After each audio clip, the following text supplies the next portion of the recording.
শুভলক্ষ্মী বাড়ি থেকে বেরিয়ে গেলেও দাদু হসপিটালে এডমিট এটা জানা মাত্রই হসপিটালে ছুটে আসে শুভলক্ষ্মী।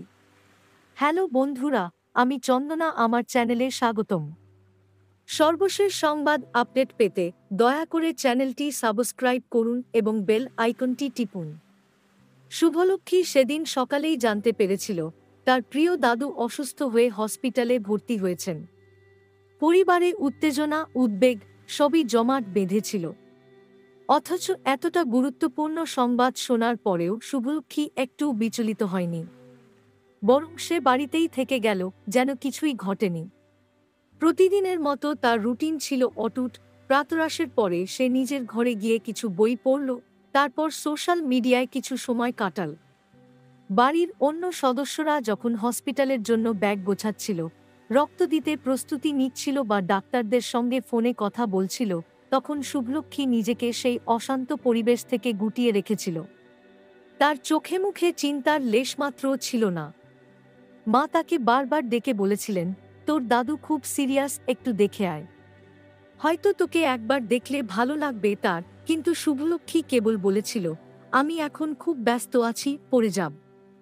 ঘণ্টা দুয়েক পর তার এক বন্ধু তাকে বাইরে ঘুরতে যেতে বললে সে কোনো দ্বিধা না করে রাজি হয়ে যায়। কফি শপে বসে হাসিমজা চলতে থাকে, যেন কিছুই হয়নি।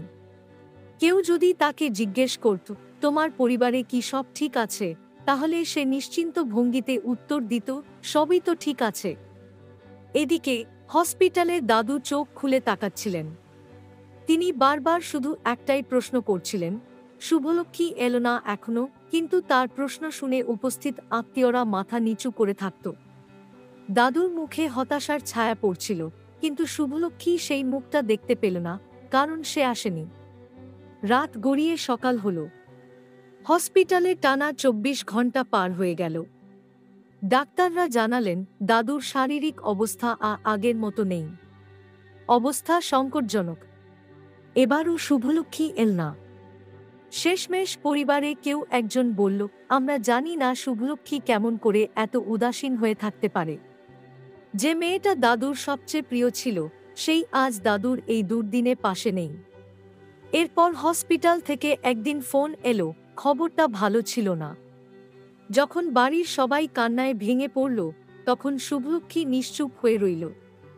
হয়তো তখন সে অনুভব করছিল, সময় ফেলে আসা যায় না, ভুলে যাওয়া যায় না।